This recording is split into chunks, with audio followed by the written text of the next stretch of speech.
What's going on, everybody? Welcome back to another video, and today we're going to review Guardians of the Galaxy Volume 3. Now, I'm going to go ahead and give you my entire thoughts on the movie right now at the start of this video.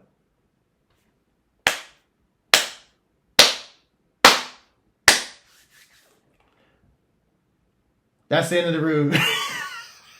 That's the end of the review. I screwed that up. That's the review.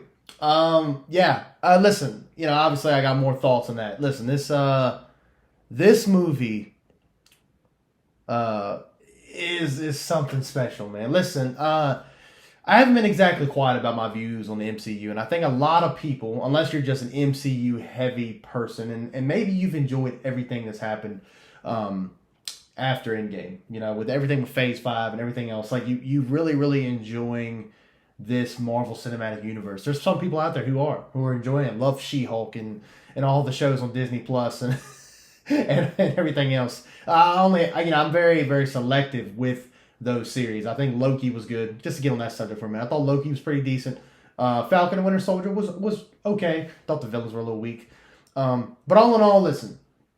In my opinion, the MCU has been a little weak, really in its entire phase. Well, the past few phases since, 2 phases, right? I mean, 2 phases, I believe, since Endgame. I just feel like it's been very poor. I feel like between the CGI, the storytelling, it's just you can just tell the level of quality just isn't quite there like it was previously, pre-Endgame. And not to say that every movie before Endgame was perfect, but you can just tell Marvel has a certain level of quality. Obviously, they don't have any competition on DC right now. So I think they kind of get a bit too cocky. Like, okay, well, who are we really competing with, right? We're like the biggest superhero movie company of all time. And we don't have any competition, so we can just release subpar content. And that's what I feel like that's what we've been getting up until now. Guardians of the Galaxy Volume 3 is so damn good. This movie is everything I wanted it to be. Again, if you're watching this and if you're going to watch Volume 3, I'm assuming you watched Guardians 1, Guardians 2, and you've been keeping up with the MCU. You've seen their story. You've seen their connection and the great chemistry between all the characters.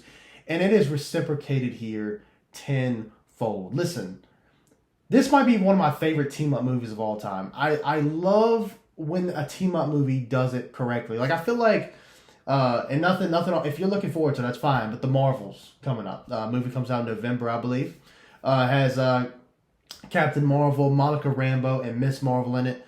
I have no interest in that because I can just tell you just from the trailers alone, I don't feel like none of those ladies have chemistry, especially nothing compared to Guardians.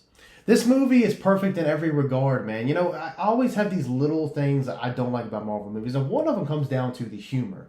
I never really feel like the humor in these MCU movies have ever really appealed to me. And I'm usually a pretty I like crude humor. I'm 26 years old, but I love middle school humor. I think it's it's like I'm one of those, and you would think, especially with the way the MCU jokes, that would be okay for me. But a lot of the jokes in the MCU falls very flat. And but in this movie, I felt like most of the jokes that they did, and I just find Chris Pratt, I find Dave Bautista and Zoe Saldana, I think of what her name is, Bradley Cooper. I just find these people really funny, and the character of Groot, not really Vin Diesel, but I just find these characters funny anyway. Mantis as well. I find them all funny, and they really do a good job. Like the actors bouncing off of each other, it really feels genuine. And this group, the Guardians, they feel like a real family, and the connection between each one of them is really special. And we've yet to get that in any other, especially in any other Marvel property. Like, you could say maybe with the Avengers, right? The original Avengers with Captain America, Iron Man, Thor, Bruce Banner, Black Widow, Hawkeye. Sorry, I almost said Hawkeye. You could say maybe they had a decent dynamic, but to me, honestly, this is the best dynamic you could possibly get in a film period. I really enjoyed the family aspect that they have. How they played off each other was just, it's a chef's kiss, man. And I really enjoyed just to go back to the humor, I really enjoyed the humor. I really found it funny. There was a sequence when they're inside of a person's house. They go to like an alternate version of Earth, and Drax is sitting on a couch, and that entire sequence had me dying laughing. This movie introduces the first F-bomb, right, in the MCU, and it was used perfectly. Like, I didn't know how they were going to use it. I knew they were going to use it.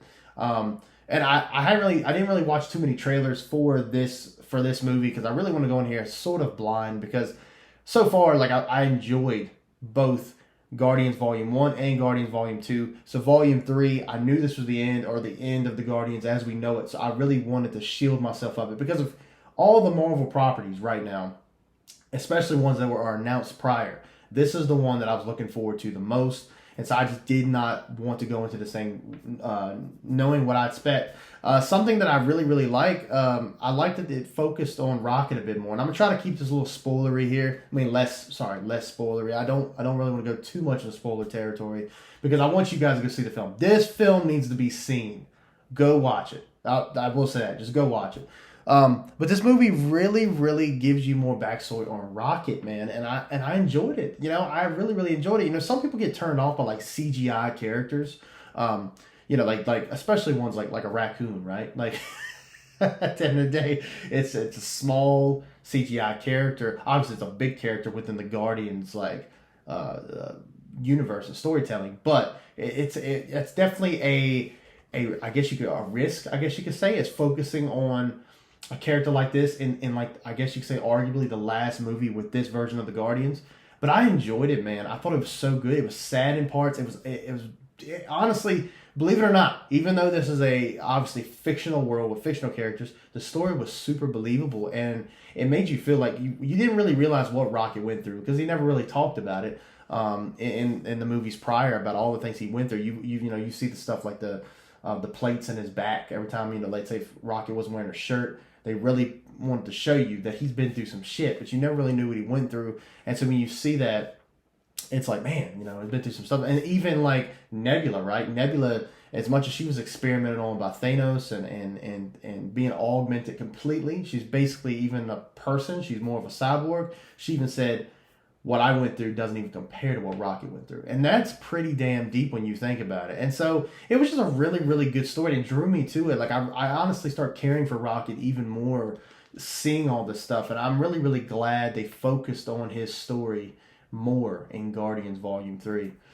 The story is mostly just trying to save Rocket, and I enjoyed it. I enjoyed that for what it was worth. And again, the dynamics is what carries this movie. The villain, I will get. I was trying to wait till towards the end of this review to really talk about the villain, because I don't want to go too far in this movie. Listen, go see the film. That's all I can really tell you. The villain in this movie started out really, really good. I really, really enjoyed the villain. I believe it's called the High, the Evolutioner, I think is what it is. The High Evolutioner. And I've never heard of this villain before in the MCU or Marvel in general. We're getting to the point in Marvel now where I don't really know a lot of the villains. I'm just going to be honest. We're kind of getting to that point. And I never really read like Guardians comics when growing up or anything. But anyway, the High Evolutioner, he started off really menacing. I really liked it. But towards like the middle of the movie, he started getting like very screamy, like really yelling a lot, and he kind of lost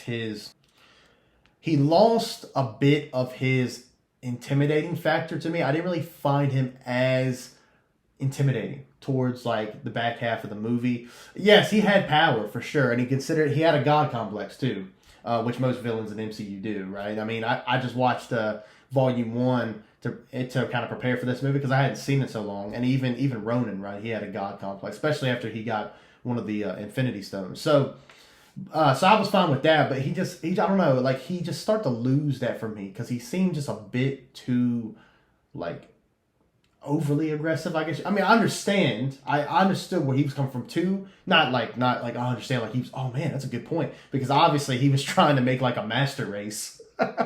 So I'm not gonna sit here and act like his ambitions was like okay, I can get with that, but he just was starting to really like start screaming. I just wasn't really feeling it. And one last thing I really want to touch on before I close this video out is So Adam Warlock, he's in this film, and I was really, really looking forward to. Sorry about that. I was really, really looking forward to seeing Adam Warlock in this movie. I do know Adam Warlock, and I know how powerful of a character he is. And they brought him in. I like the actor. I'm still kind of indifferent about how they treated his character. I'm not really gonna say too much without being too spoilery, but it doesn't go quite the way you think. And I was expecting him to be a bit more prominent, and he's not. But all the scenes with him in it was good, and he made me laugh quite a few times. I mean, the actor they picked he's a good actor, and he's a funny guy. I mean, I still remember him from like We're the Millers. You know what I mean? So I know this dude has talent and definitely great comedic timing to be a Guardian, right? Like the Guardians of the Galaxy, they're a ragtag group of people here, and they the banter back and forth was it's perfect. So. And really, the way the movie ends, and again, I'm not going to get spoilery here. I know I've said it a few times in this video. Not going to get spoilery, but it was a good ending for the Guardians, and I was satisfied with it. And I was really, really happy to see where it left off. So anyway, with that being said, go watch the movie. If you watch this review before you go see the movie, I hope that this swayed you enough to go see it. If you were kind of on the fence about it, listen, don't be on the fence. Go see it. Honestly, this is my favorite movie in the MCU.